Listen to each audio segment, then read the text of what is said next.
So my name is Jack and I go to UCLA. I'm currently a senior in the communications department and I am an international student from Malaysia. I also identify as queer, both in the gender sense and the sexuality sense, I guess.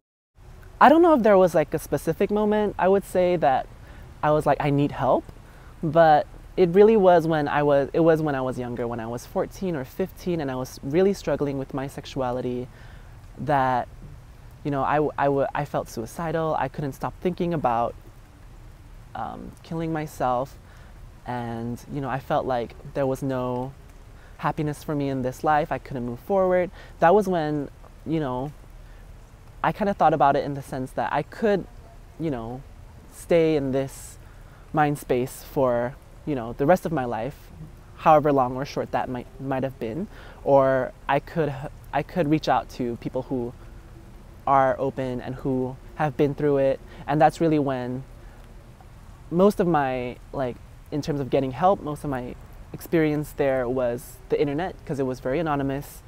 You know, I can get whatever resource I need without anybody knowing, and there were fairly copious amounts of like campaigns directed towards closeted youth, thankfully, in my, like, as I was growing up. So yeah, I think that's really been the biggest thing that's helped me through my like suicidal ideation and like depression in my younger teen years.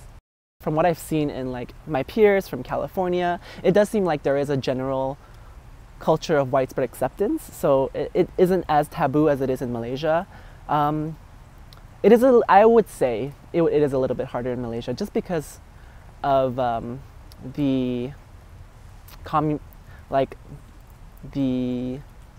sense of community and the sense of like shame if you disappoint your family or if you disappoint like society in general. So there was that weighing me down. That was like the biggest obstacle for me to overcome.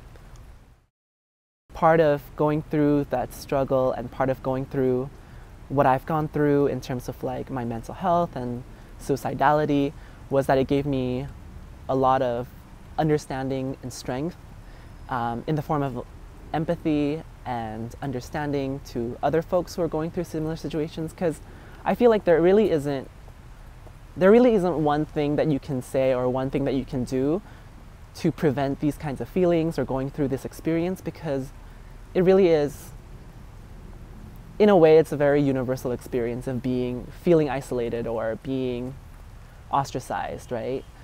And, you know, coming through all of it, I feel stronger that I made it. I bring that with me into whatever space I go. And I definitely have also gained a very strong sense of community with folks who have gone through this similar experiences that I have, and feel community when I meet other like international students or LGBTQ identified students.